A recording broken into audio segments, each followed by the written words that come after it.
भोले बाबा, जिन्हें सबसे महत्वपूर्ण देवताओं में से एक माना जाता है, वह त्रिदेवों में एक देव है।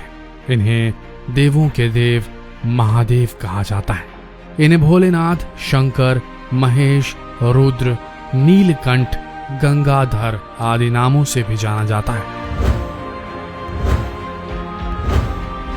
आपने महादेव के चमत्कारों की कई कहानियां सुनी होंगी। ऐसी ही एक कहानी है ब्रजेश की।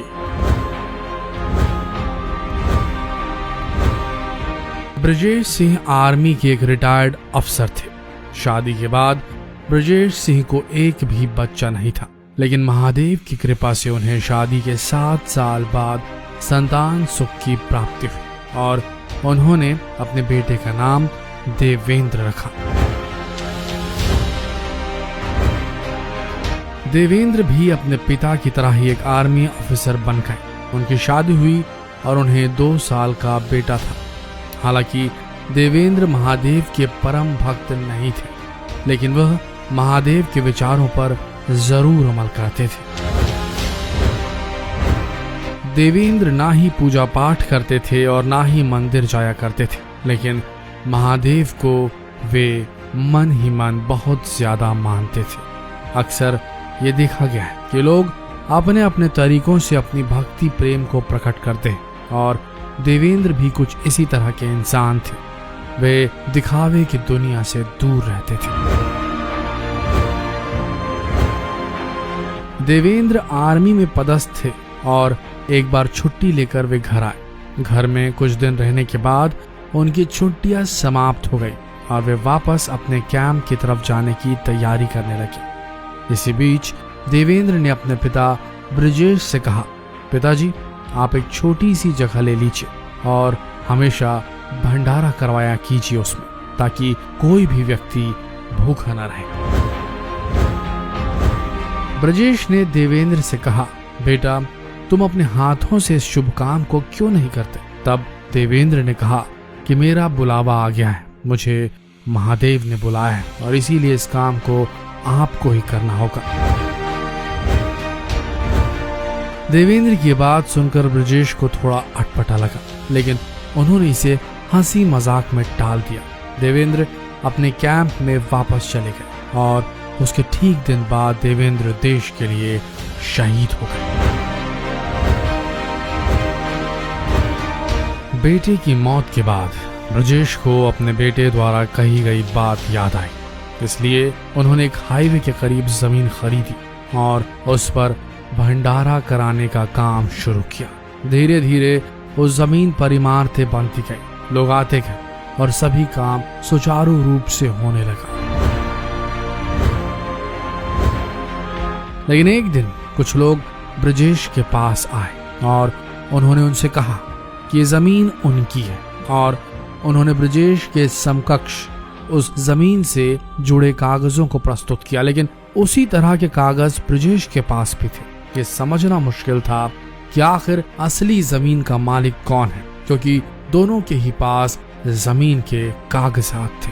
मामला उलझता नजर आने लगा और तय किया गया कि ये मामला अब कोर्ट में जाएगा और तब तक इस जमीन पर कोई भी कुछ भी काम नहीं कर सकता। ब्रजेश ने कहा कि ठीक है, मामले को कोर्ट द्वारा ही सुलझाया जाए, लेकिन जो शुभ काम हो रहा है कृपया उसे होने दे। लेकिन उन लोगों ने ब्रजेश की एक भी नहीं सुनी और वहां से भंडारा करने वाले, भंडारे में आने वाले लोगों को भगा दिया। ब्रजेश ने लगभग अपनी सारी पूंजी इस जमीन पर लगा दी थी।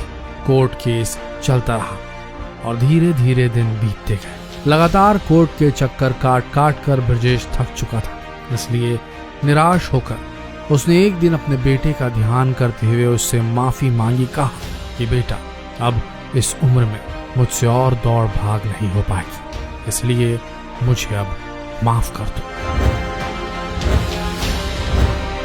ब्रजेश ने फैसला किया कि वह जमीन अब छोड़ देगा, क्योंकि वो अब और कोर्ट कचहरी के चक्कर नहीं काट सकता था। इसलिए अगले दिन वह दूसरी पार्टी के पास गया और उनसे कहा कि वो 5 दिनों के लिए जमीन पर भंडारा करवाना चाहता है और उसके बाद वह जमीन उनको सौंप देगा। ब्रजेश की बात सुनकर दूसरी पार्टी तैयार हो गई। 5 दिनों तक भंडारे का काम अच्छी तरह से संपूर्ण हुआ। 5वां दिन आखिरी दिन था और उस दिन को खत्म होने में अभी बहुत समय था। कई लोग खाना खाने के लिए बैठे हुए थे पंक्तिबद्ध, और कई लोग कतार में खड़े हुए थे। लेकिन उसी समय दूसरी पार्टी के लोग वहां आ गए और उन्होंने जमीन खाली करने के लिए ब्रजेश से कहा। ब्रजेश ने कहा कि अभी काफी लोग खाना खाने के लिए बचे हुए हैं, इसलिए आप थोड़ा इंतजार कर लीजिए। लेकिन उन लोगों ने ब्रजेश की एक भी नहीं सुनी और जमीन को तुरंत खाली करने के लिए कहने लगे। उसी समय उस जमीन पर बहुत सारे सांपों का झुंड प्रकट हो गया और उन सांपों के झुंड ने उस पूरी जमीन को चारों तरफ से घेर लिया। सबसे आश्चर्य की बात यह थी कि उन सांपों को सिर्फ ब्रजेश और दूसरी पार्टी के लोग ही देख पा रहे थे। जो लोग वहां खाना खाने आए थे उन लोगों को सांप दिखाई नहीं दे रहे थे। उन सांपों के झुंड ने जमीन खाली कराने आए लोगों को दौड़ाना शुरू किया और देखते ही देखते वे लोग जो दूसरी पार्टी के थे, जो चलते हुए भंडारे में विघ्न डालने आए थे, वो लोग वहां से भाग गए। अगले दिन ब्रजेश ने उस जमीन को खाली कर दिया, लेकिन अब उस जमीन पर सांपों ने कब्जा जमा लिया था। कहा जाता है कि जो लोग उस जमीन पर कब्जा करने आए थे उन लोगों को कई दिनों तक सांप ही सांप दिखाई दिए और आखिर में उन लोगों ने जमीन ब्रजेश को सौंप दी। दोस्तों, आज भी उस जमीन पर लंगर चालू है और अमरनाथ यात्रियों का रुकने का वह मुख्य स्थान है। अब आप समझ लीजिए हम किस जगह की बात कर रहे हैं। आशा करते हैं ये वाकया, ये कथा आप सबको पसंद आई होगी। अगर आप ऐसे ही वीडियोस और देखना चाहते हैं तो जितना हो सके इस वीडियो को शेयर करें, हमारे इस पेज शिव पुराण को लाइक करें और इस पेज को फॉलो करना ना भूलें ताकि ये वीडियोस आपके मोबाइल स्क्रीन तक सीधे पहुंच सके। जितना हो सके शेयर कीजिए, इससे हमें और शक्ति मिलती है। धन्यवाद।